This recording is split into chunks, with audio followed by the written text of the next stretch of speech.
আসসালামু আলাইকুম রহমতুল্লাহি ওবরকাতুহু। সম্মানিত দর্শক, আমাদের দেশের কি হয়েছে?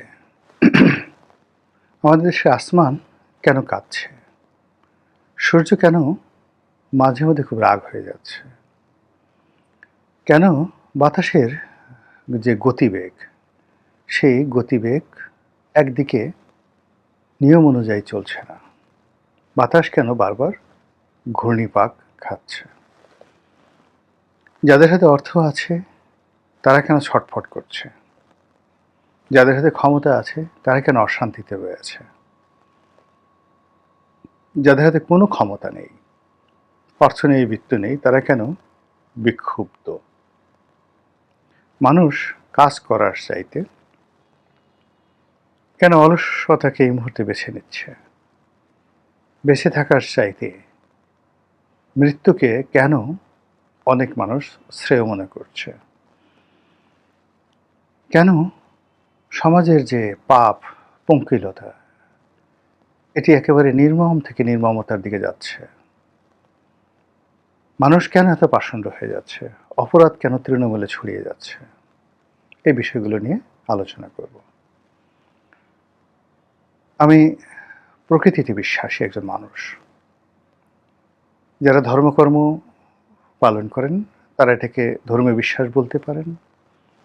যারা ফিলোসফিক্যাল ওয়ার্ল্ডে থাকেন, যারা মনে করেন যে এই পৃথিবী একটা ইউনিক সৃষ্টির মধ্যে চলছে, যারা জার্মান ফিলোসফি বিশ্বাস করেন, সেই শপেনহাওয়ার, নিটশে, এমনকি যে সকল বড় বড় লেখক, গেটের মতো দার্শনিক লেখক, কিংবা যারা আরও আগে মার্কাস অর্লিয়াসের মতো, কনফুসিয়াসের মতো বা সানঝুর মতো দার্শনিকদেরকে যারা মনে করেন যে এদের চিন্তা চেতনা দ্বারা পৃথিবী আলোকিত, আমি সেটাও বিশ্বাস করি।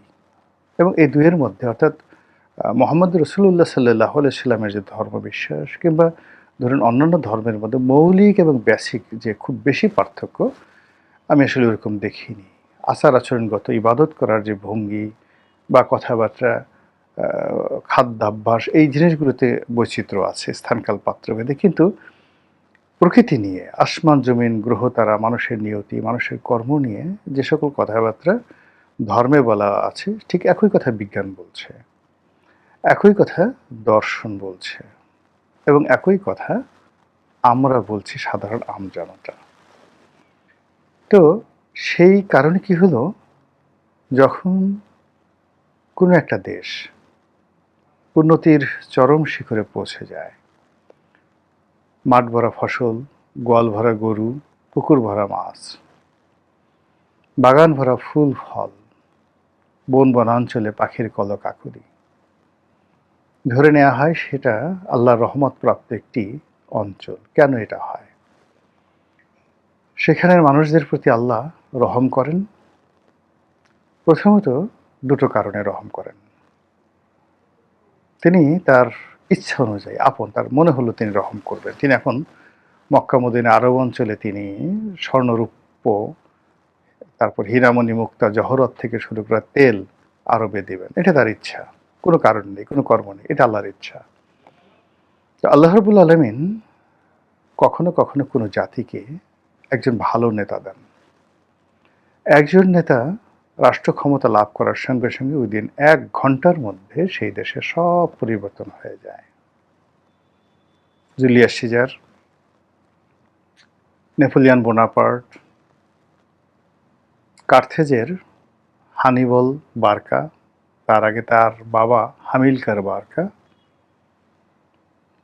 Alexander, Darius, Cyrus, Xerxes, Sargon, Shi Huangdi, এরকম অসংখ্য নাম আপনি বলতে পারবেন, যারা একটা বিশৃঙ্খল জাতিকে মুহূর্তের মধ্যে সুশৃঙ্খল করে ফেলেছিলেন, একটা অসাধারণ দেশ, সমাজ, রাষ্ট্র এবং সাম্রাজ্য প্রতিষ্ঠা করেছিলেন, এবং এখনো পর্যন্ত পৃথিবীবাসী তাদেরকে স্মরণ করে এবং তাদের জন্য দোয়া করে। এটা আল্লাহ দেন। আবার আল্লাহ রাব্বুল আলামিন চেঙ্গিস খান দেন, হালাকু খান দেন, হিটলার, মুসোলিনি, এরপরে আইভান দ্য টেরিবল, রাশিয়ার একজন জার ছিলেন, আইভান দ্য টেরিবল, নামটা শুনেই তো বুঝতে পারেন তার নামটা কেমন ছিল। এরকম কুশাসক দেন জীবনটাকে তছনছ করে দেওয়ার জন্য মানুষের। এখন আল্লাহ এই কাজগুলো নিজের ইচ্ছা মতো করেন। তো নিজের ইচ্ছা মতো করেন, কিন্তু দার্শনিক যারা আছেন, ইমাম গাজ্জালির মতো যারা দার্শনিক আছেন, তারা এগুলোর কারণ বের করার চেষ্টা করেছেন কেন এরকম হয়। প্রথম কারণ হলো যে মানুষ যখন তওবার মোড়ে থাকে, মানুষ যখন ভুল স্বীকার করে, ভুল করে, এবং সে তওবার উপরে যখন স্থির থাকে যে আমি যদি কখনো আগামীতে সুযোগ পাই, তাহলে পূবের চাঁদ পশ্চিমে উঠে গেলে, অথবা আমার সামনে যদি বিষাক্ত খঞ্জর ধরা হয় আমার হলকুমের কাছে, তবু আমি অন্যায় করব না। এরকম যখন মানুষের মধ্যে একটা জিদ চলে আসে, মানুষ ভালো কিছু চায়, তখন আল্লাহ রাব্বুল আলামিন তাদেরকে ভালো নেতা দেন, এবং এর সাথে বড় উপহার আর হতে পারে না। আল্লাহ শিখিয়ে দিয়েছেন আল্লাহ রাসূলকে যে আপনি মোনাজাত করুন, দোয়া করুন, ওয়াজআলনা লিল মুত্তাকিনা ইমামা, হে আল্লাহ তুমি আমাকে পরহেজগার লোকদের নেতা বানিয়ে দাও। তো এই যে যারা পরহেজগার লোক, আল্লাহকে বিশ্বাস করে, রাসূলকে বিশ্বাস করে, নিজের মনকে নরম রাখে, এবং তারা মনে করে এই দেশের যত অধঃপতন, আমার ক্ষুদ্র জায়গা থেকে আমারও পাপ ছিল বা পাপ আছে, আমি তওবা করছি, আস্তাগফিরুল্লাহ, আল্লাহ তুমি আমাকে একজন ভালো নেতা দান করো, আমাদের দেশকে ভালো নেতা দান করো। তখন আল্লাহ বহু মানুষের এইভাবে দোয়ার ফলে ভালো নেতা দান করে। ইতিহাসে আমরা তালুত জালুতের কাহিনী জানি, আমরা হযরত দাউদ আলাইহিস সালামের কাহিনী জানি, হযরত সুলাইমান আলাইহিস সালামের কাহিনী জানি, এবং বনী ইসরাইল জাতিকে উদ্ধার করার জন্য আমরা হযরত মূসা আলাইহিস সালামের কাহিনী জানি, যেখানে আল্লাহ রাব্বুল আলামিন দিয়েছিলেন। তো এরকম যখন ঘটনা ঘটে, আল্লাহ যখন ভালো নেতা দেন, তখন ওই যে বললাম যে বন বনানীতে এইভাবে আনন্দের বন্যা বয়ে যায়। This is one. Second thing হলো যে রাষ্ট্র ক্ষমতায় মন্দ লোক বসে যায়। তওবা করার পরেও, মানে ক্ষমতা লাভ করার পরে মানুষ তার অতীতকে ভুলে যায়, সে আবার মন্দ কাজ করা শুরু করে। অথবা মানুষ তার যে দুঃসময় আছে, সেই দুঃসময় চলে যাওয়ার পরে যখন সুসময় আসে, সে তখন আবার আগের মতোই, তার হৃদয় কঠোর হয়ে যায়, সে আগের মতোই মন্দ কাজ করে। তখন এদেরকে আল্লাহ ভালো নেতা না দিয়ে মন্দ নেতা দেন। আর মন্দ নেতা, যে মন্দ নেতা, ধরুন এখন শেখ হাসিনা এক্সাইলে আছেন, তারেক রহমান সাহেব এক্সাইলে ছিলেন 17 বছর। তো তারেক রহমান সাহেব বা শেখ হাসিনা, তাদেরকে তো আল্লাহই ক্ষমতা দিয়েছিলেন। 2001 সনে তারেক রহমান সাহেবকে দিয়েছিলেন, আর 2008 সনে শেখ হাসিনাকে দিয়েছিলেন। আল্লাহ এই দুজনের ক্ষমতাই কেড়ে নিয়েছেন। কেড়ে নিয়ে শেখ হাসিনাকে এখন দিল্লিতে রেখেছেন, আর তারেক রহমান সাহেবকে ক্ষমতা ছিনিয়ে নেওয়ার পর আবার ক্ষমতার চেয়ারে তিনি বসিয়েছেন। এখন এখানে রসায়নটা কীভাবে হয়, প্রকৃতির রসায়নটা কীভাবে হয়? ধরুন এই তারেক রহমান সাহেব যখন লন্ডনে ছিলেন, তিনি কি কি ভালো চিন্তা করেছেন, এবং তার সেই ভালো চিন্তার পরিমাণের উপর নির্ভর করেছে আল্লাহ তাকে ক্ষমতা ফিরিয়ে দেওয়া বা না দেওয়া। যেহেতু সে ক্ষমতা ফিরে পেয়েছেন, সেহেতু ওই সময়টিতে বিধাতার কাছে, মালিকের কাছে, রবের কাছে তার কমিটমেন্ট ছিল, তার আনুগত্য ছিল, তার সাবমিশন ছিল, তার কতগুলো ডিটারমিনেশন ছিল। সেই জিনিসগুলো তিনি করেছেন।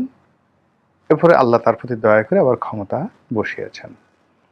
এখন ক্ষমতায় বসার পর তিনি যদি সেই জিনিসগুলো ভুলে যান, আল্লাহকে ভুলে যান, আল্লাহ তাকে যে সকল সাহায্যকারী শক্তি দিয়েছিল, সুলতানান নাসিরা হিসেবে যে সকল মানুষ তার সামনে, পেছনে, ডানে, বামে, কিংবা তার অজান্তে যে মানুষগুলো তার জন্য কাজ করেছেন 17 বছর ধরে, সেই মানুষগুলোর সঙ্গে তার যদি সুসম্পর্ক থাকে, তিনি যদি তাদেরকে চিনতে পারেন, তাহলে বুঝতে হবে তিনি হিদায়াতের উপর আছেন।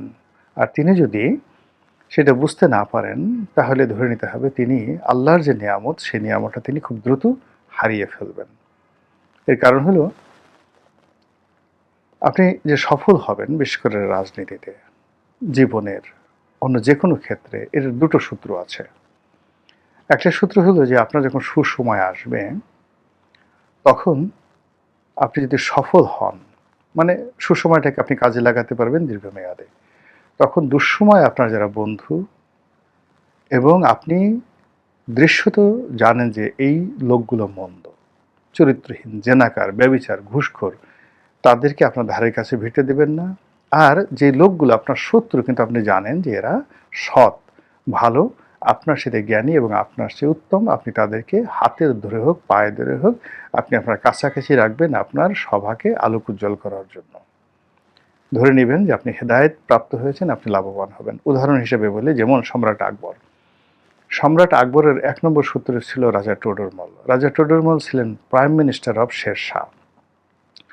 তো সেই রাজা টোডরমলকে যখন আকবর পেলেন, ডিউ টু হিজ কোয়ালিটি, তাকে তিনি জোর করে, সবাই বিদ্রোহ করলো, তারপর তিনি তাকে তার অর্থমন্ত্রী বানালেন এবং এটা ইতিহাস হয়ে গেল। আর অন্যদিকে আপনি যে লোকটাকে জানেন যে এই লোকটা সবচেয়ে বড় লুচ্চা, এই লোকটা সবচেয়ে বড় চরিত্রহীন, জেনাকার, ব্যভিচারী, এ বুয়াও, মানে বুয়া মুয়া এর কাছে কোনো বিষয় না, বেশ্যামেশ্যাদের কাছে কোনো বিষয় না। আর টাকা যদি আবর্জনার মধ্যে থাকে, গুয়ের মধ্যে থাকে, এই গুয়ের মধ্যে থেকে চেটে চেটে সে টাকা নেবে। এরকম একটা লোককে আপনি ধরেন অর্থমন্ত্রী বানিয়ে দিলেন, সঙ্গে সঙ্গে আপনি আল্লাহর যে নিয়ামত, সেই নিয়ামতটাকে অপমান করলেন, আপনার উপর থেকে বরকত উঠে যাবে। এই গেল একটা বিষয়। এখন শেখ হাসিনাকে নিয়ে কথা বলি। ধরুন শেখ হাসিনা সেই ১৭ বছর শাসন করার পর তিনি চলে গেলেন। চলে যাওয়ার পর এখন তিনি যদি মনে করেন অন্তরস্থল থেকে, কাউকে বলার দরকার নেই, ইট বিটুইন হার অ্যান্ড অলমাইটি আল্লাহ, যে হে আল্লাহ, আমি এই ভুলগুলো করেছি, আমার এগুলো করা ঠিক হয়নি, আমি সরি, আমি মাপ চাই, আমি তওবা করি, আল্লাহ আমি যদি আবার ক্ষমতা পাই, আল্লাহ আমি জীবনে এই কাজগুলো করব না, এই বিষয়গুলো আমি এই এই লেদু, এই গেদু, ধলা, এ আমাকে শেষ করছে, রাষ্ট্রের টাকা শেষ করছে, ইত্যাদি ইত্যাদি, আমি ক্ষমতায় এসে এদেরকে সবার আগে বিচার করব, আমার নিজের হাতে আমি এদেরকে বিচার করব, শিরচ্ছেদ করব, আর ভালো ভালো মানুষদেরকে আমি পুনর্বাসিত করব। আল্লাহ তার ক্ষমতা ফিরিয়ে দিতে পারেন, হয়তো আজ, হয়তো কাল, হয়তো ১৭ বছর পরে। কিন্তু তিনি যদি সেটা না করেন, তাহলে আবু জাহেলের যেভাবে মৃত্যু হয়েছে, আবুল আহাবের যেভাবে মৃত্যু হয়েছে, ঠিক একইভাবে কিন্তু তারও এই ইহলীলা সাঙ্গ হবে। এই হলো প্রকৃতির নিয়ম। এখন সেই প্রকৃতির নিয়ম অনুযায়ী বাংলাদেশ কি অবস্থায় আছে, কেমন হবে, কোন দিকে যাবে, সেটা আপনারা ইজিলি বুঝতে পারছেন এবং আগামীতে আরও বুঝতে পারবেন। কিন্তু আমি যে বিষয়গুলো এখন বলছি, সেটি হলো এই সময়টাতে আমাদের প্রকৃতিতে কি হয়েছে যে আমাদের কারো মনে শান্তি নেই। এই সময়তে আমাদের তো শান্তি থাকার কথা, কেন আমাদের আনন্দ নেই, কেন আমাদের এত আতঙ্ক? যখন রাত নেমে আসে এই শহরে, আমরা যারা কোনোদিন কোনো ভয় পাইনি, এখন কেন ভয় আমাদেরকে তাড়া করে?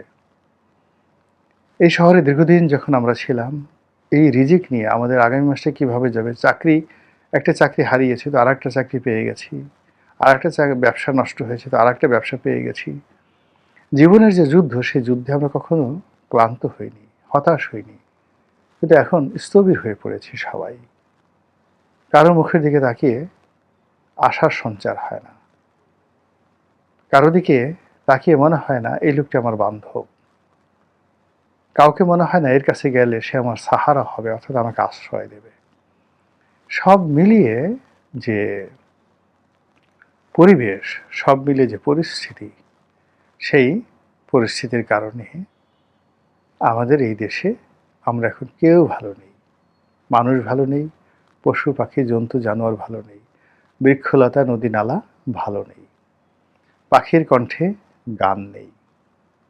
তাহলে যারা গেলেন আর যারা এলেন রাষ্ট্র ক্ষমতায়, তাদের যে চিন্তা চেতনা, তাদের কর্মের মধ্যে যে রসায়ন তৈরি হয়েছে, এগুলো কি আরশের মালিক আল্লাহ রাব্বুল আলামিনকে বিক্ষুব্ধ করেছে? নচেৎ প্রকৃতি কেন এইভাবে নিশ্চুপ হয়ে যাচ্ছে? কেন সবাই এই সময়টিকে আনন্দমুখর করতে পারছে না? কেন রাজা থেকে প্রজা, সিপাহী থেকে সেনাপতি, কোতোয়াল থেকে চোর, প্রত্যেকটা মানুষ যার যার জায়গাতে অসুখী, ভীত, সন্ত্রস্ত এবং হতাশ। মহান আল্লাহ আমাদের সবাইকে হেদায়েত দান করুন এবং হেফাজত করুন। আসসালামু আলাইকুম ওয়া রাহমাতুল্লাহি ওয়া বারাকাতুহু।